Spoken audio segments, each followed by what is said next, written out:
Crimeia, o território que Putin tem estado mais determinado a manter durante toda esta guerra. E não é apenas um playground para a elite russa, é um centro político e militar inabalável para todo o regime de Putin. Ainda assim, Putin está pagando um preço exorbitante para se agarrar a isso, porque recentemente as forças especiais da Ucrânia realizaram uma série de operações que, em apenas algumas semanas, destruíram tudo o que sustentava a autoridade de Putin na Crimeia. E a fase mais significativa dessas operações ocorreu em 1º de julho de 2026, com a destruição de bases aéreas militares estratégicas na Crimeia.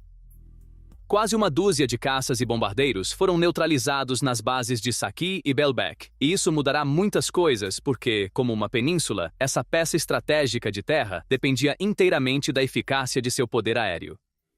Sem esse apoio, praticamente não restaria nada para defender as conexões terrestres críticas na Crimeia e as unidades militares que as protegem. A marinha russa já havia se retirado completamente da península e Putin estava mantendo sua última autoridade militar lá através das bases aéreas militares de Saki, Belbek e Hvardiske.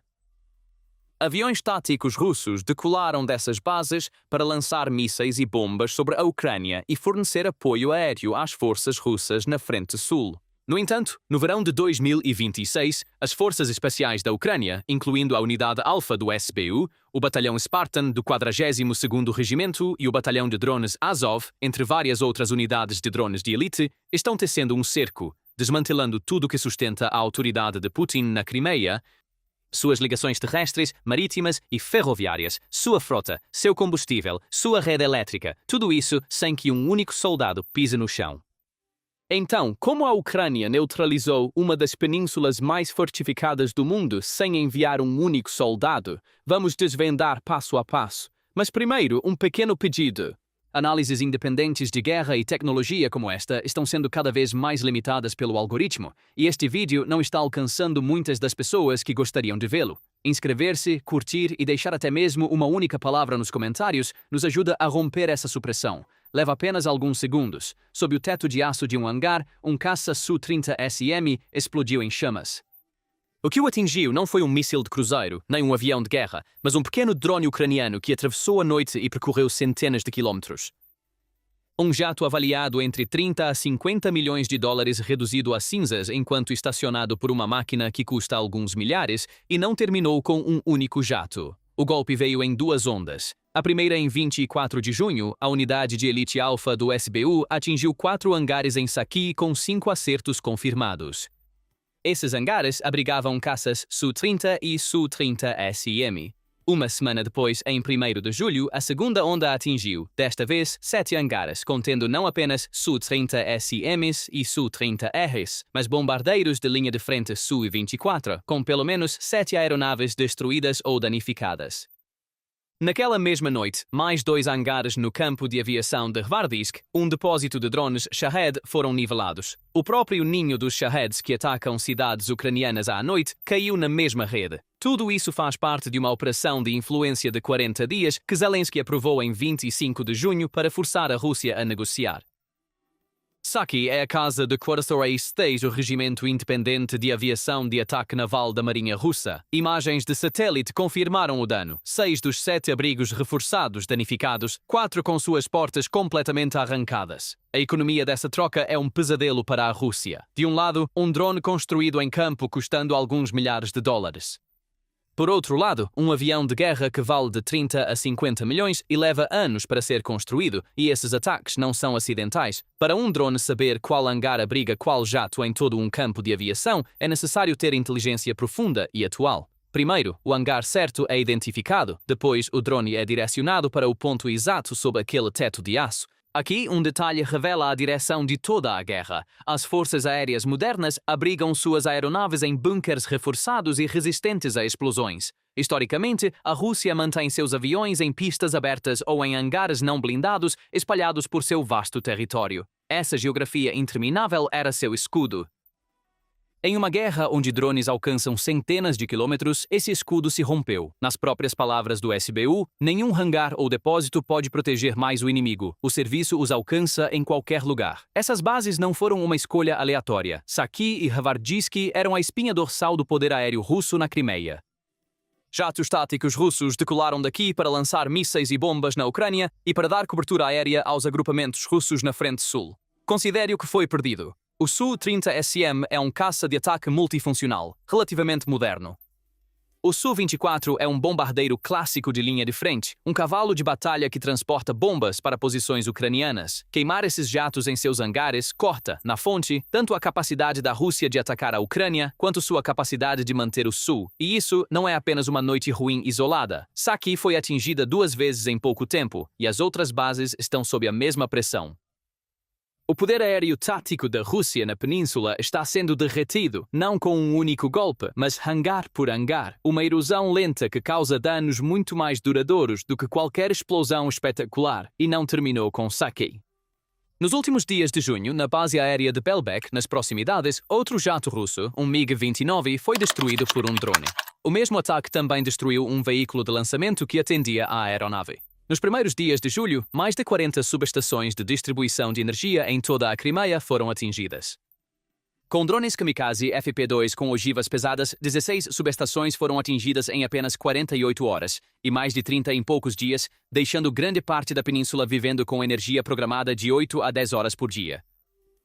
Incêndios irromperam no terminal de ferry principal de Kerch. As administrações de ocupação foram ordenadas a evacuar seus documentos valiosos e alguns funcionários adoeceram e fugiram para o continente às pressas. Alguns observadores russos agora sugerem que a península pode enfrentar uma crise humanitária em grande escala em julho e até mesmo que a ponte de Kerch poderia ser atingida. Aquele único hangar em chamas em Saki foi apenas o primeiro quadro de uma onda muito maior, o que torna Saki verdadeiramente significativo. No entanto, não é que tenha sido um único ataque, é a ponta visível de uma estratégia muito mais ampla. A Ucrânia sabia que não poderia quebrar a superioridade aérea da Rússia com caças convencionais. Em vez disso, usando drones, construiu o que os analistas chamam de superioridade aérea local, liberdade de manobra à vontade sobre o espaço aéreo e o solo controlados pela Rússia. E faz isso não em uma frente, mas em 3 camadas ao mesmo tempo. A camada mais próxima é a linha de frente. Drones de curto alcance com visão em primeira pessoa usados como rifles de precisão a até 10 ou 20 km, caçando não apenas soldados, mas tanques e veículos blindados. A segunda camada são drones de médio alcance que atingem centenas de quilómetros, cortando o corredor terrestre da Rússia até a Crimeia e as pontes ao norte. A astúcia desta camada está na ordem dos alvos. Primeiro os sistemas de defesa aérea, depois os nós de guerra eletrónica e comunicações, abrindo uma bolha pela qual a Ucrânia pode enviar drones de ataque ainda mais longe. A terceira camada são ataques de muito longo alcance, a infraestrutura de petróleo e gás da Rússia, sua fabricação de defesa. Todos os 3 níveis operam simultaneamente, altamente sofisticados, estreitamente coordenados e construídos em grande parte com a própria tecnologia da Ucrânia. A regra clássica da guerra é que frotas lotadas e caras dominam o céu. A Ucrânia, sem igualar um único jato moderno, conquistou esse céu com uma força de drones distribuída e barata. Então, o que torna esses drones um divisor de águas? A resposta não é hardware exótico, é produção e orientação. Pegue um desses drones de ataque de longo alcance. Parece um modelo modesto de aeronave. Asas comuns, uma única hélice, um cruzeiro lento de cerca de 130 km por hora. Ainda assim, com uma ogiva de 50 kg, pode alcançar mais de 1.100 km. É barato. A Ucrânia pode construir estes aos milhares e dezenas de milhares, montá-los e lançá-los rapidamente no campo e deixar quase nenhuma assinatura de onde decolam. A verdadeira arte está na navegação. O drone carrega tanto o posicionamento por satélite quanto um sistema de imagens baseado em inteligência artificial em seu cérebro eletrônico, memorizando sua rota com antecedência para passar pelas defesas aéreas russas, voando não em linha reta, mas em zigue-zagues. Terminais Starlink cuidam do controle na fase inicial. Mesmo que esse link seja cortado, o guia automático do drone assume o controle, vendo sua rota memorizada eletronicamente e mergulhando no alvo. É por isso que é tão resistente a interferências. E esse domínio não se limita ao ataque. A Ucrânia também construiu drones que caçam drones, e países como o Reino Unido estão agora aprendendo com isso. Uma nação lutando por sua própria sobrevivência está, ao mesmo tempo, escrevendo o Manual Mundial sobre Guerra de Drones. Uma pausa rápida. Análises independentes de guerra como esta são limitadas pelo algoritmo. Um like, um comentário de uma palavra e sua inscrição ajudam diretamente o vídeo a alcançar muito mais pessoas. Agora passamos à verdadeira questão. Como esses ataques transformam toda uma península e até mesmo a guerra em si? Volte para a imagem completa. Putin usou a Crimeia para 3 funções: uma base segura para lançar drones, foguetes e aeronaves, um depósito logístico para armazenar suprimentos e um centro de comando abrigando a histórica sede da Frota do Mar Negro. A Ucrânia está lentamente sufocando essa península. 3 pontes mantêm a Crimeia viva e todas estão sob pressão. A ponte de Kerch alcança o continente russo no leste e as travessias de Chonha e Henichesk abrem-se para o sul ocupado da Ucrânia no norte. Os ferries transportando vagões ferroviários pelo Mar de Azov foram interrompidos, a maioria dos sistemas de defesa aérea foi eliminada e o reabastecimento do norte foi cortado. O resultado é tão severo que não sobra combustível para os civis na península. Cada gota é reservada para o Estado e o Exército, e este cerco não é apenas pelo ar, é apertado também pelo mar. Os drones navais da Ucrânia têm trazido o Mar Negro cada vez mais sob controle. A frota russa do Mar Negro, que antes dominava a região, foi forçada a retirar sua base principal de Sevastopol e recuar para o leste.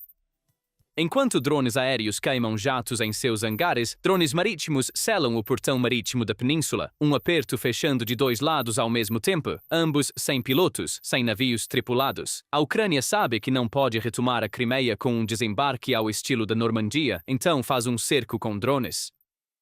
Então, por que a Crimeia tão implacavelmente? Esta campanha aérea não está separada da guerra terrestre no sul. As bases na Crimeia eram os nós que forneciam apoio aéreo aos agrupamentos do sul da Rússia. Enquanto o poder aéreo da península queima em seus hangares, seu corredor é cortado e seu reabastecimento é sufocado, a ofensiva russa no sul perde o guarda-chuva aéreo acima dela, significando que um hangar colapsando em Saki reduz a proteção sobre a cabeça de uma unidade russa a centenas de quilômetros de distância na frente. Ainda há mais uma camada.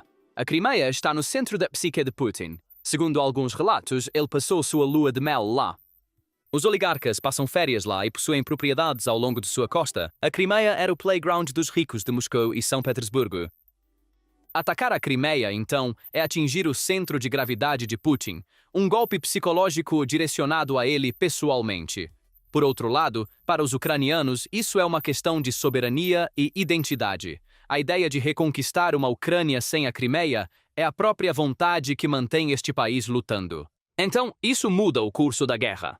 As pessoas tendem a medir quem está vencendo pela linha de frente, mas isso é apenas uma leitura tática. No terreno, a Ucrânia parou os avanços russos na maioria dos lugares. A frente se estabilizou em um impasse. Um exército travado no nível tático tem 2 caminhos, o operacional e o estratégico. O nível operacional é onde ocorrem os ataques profundos. A Ucrânia mira em tudo que alimenta a frente russa: logística, o corredor terrestre, usinas de combustível, depósitos de munição, fabricação de defesa e as ferrovias, que são a espinha dorsal do reabastecimento russo, e se torna mais eficaz semana após semana. Os hangares em Saki e as refinarias perto de Moscou são partes da mesma lógica. Quando você não pode quebrar o inimigo na frente, você colapsa as artérias que o mantêm de pé. O nível estratégico são as relações internacionais. Donald Trump, há muito relutante em manifestar apoio aberto a Putin, ultimamente começou a aumentar seu apoio à Ucrânia, um ganho estratégico para Kiev. Junte todas as 3 frentes e a conclusão a que muitos analistas chegam é esta: nos níveis que realmente decidem uma guerra, a iniciativa está mudando para a Ucrânia. Até o próprio Putin foi forçado a admitir abertamente a pressão que os ataques de drones têm causado no abastecimento de combustível em toda a Rússia. E para um líder fazer tal admissão já indica por si só para que lado a balança está pendendo. A história mostra porque isso pode funcionar. Um exército não precisa ser derrotado na frente para colapsar e recuar. No Vietnã, os Estados Unidos venceram quase todas as batalhas táticas, mas ainda assim tiveram que abandonar o país completamente. A atrição sustentada no nível operacional e o custo político que isso criou em casa tornaram-se insuportáveis. No Afeganistão, o Talibã nunca venceu uma única batalha decisiva, mas travou a guerra nos níveis operacional e estratégico até que o custo se tornasse intolerável para a OTAN. A lógica da Ucrânia é próxima a isso: continuar pressionando a frente enquanto desferem o verdadeiro golpe nas profundezas da retaguarda inimiga. Ainda assim, a honestidade é necessária. Isso não é um colapso que virá amanhã. Putin possui um imenso contingente de mão de obra. Muito provavelmente ele esgotará seu apoio econômico e político muito antes de ficar sem pessoas, o que significa que a verdadeira ruptura pode ocorrer não na frente de batalha, mas dentro da equação política interna da Rússia. A Ucrânia continua sondando ao longo de uma colossal frente de 1000 quilómetros, aproximadamente a distância de Aberdeen a Londres. E à medida que os russos enfraquecem, um avanço em algum lugar não está fora da questão. No entanto, romper e manter esse terreno é outra questão completamente diferente. Por enquanto, a Ucrânia mantém a iniciativa em todos os 3 níveis ao mesmo tempo, e uma verdade nunca deve ser esquecida. Enquanto a Ucrânia atinge alvos militares com precisão cirúrgica, a Rússia continua a atacar cidades e civis ucranianos nos mesmos dias. As Nações Unidas relataram um aumento de 40% nas baixas civis, devido aos ataques aéreos russos. A conta desta guerra, agora em seu 4º ano, é paga mais pesadamente por civis de ambos os lados. No final, Saki é uma pequena fotografia de todo esse método, drones que custam alguns milhares de dólares, transformando jatos de 30 a 50 milhões de dólares em cinzas em seus hangares, uma península inteira colocada sob cerco sem um único soldado pisar nela, as armas mais caras deixadas indefesas em seus próprios bunkers. O centro de gravidade da guerra mudou da linha de frente para as bases aéreas, pontes, refinarias e ferrovias que a alimentam. Sem um desembarque, a Ucrânia está tirando o peso de uma guerra inteira da frente e levando-o para o interior da Rússia. E cada hangar queimando em Saki entrega a Putin a mesma mensagem: nenhum abrigo é mais profundo o suficiente. Então, qual é a sua opinião? A guerra de profundidade da Ucrânia forçará Putin a negociar ou prolongará ainda mais esta guerra? Compartilhe suas opiniões nos comentários. Para acompanhar nossa análise aprofundada de guerra e tecnologia, por favor, inscreva-se e ative as notificações. Obrigado por nos escolher.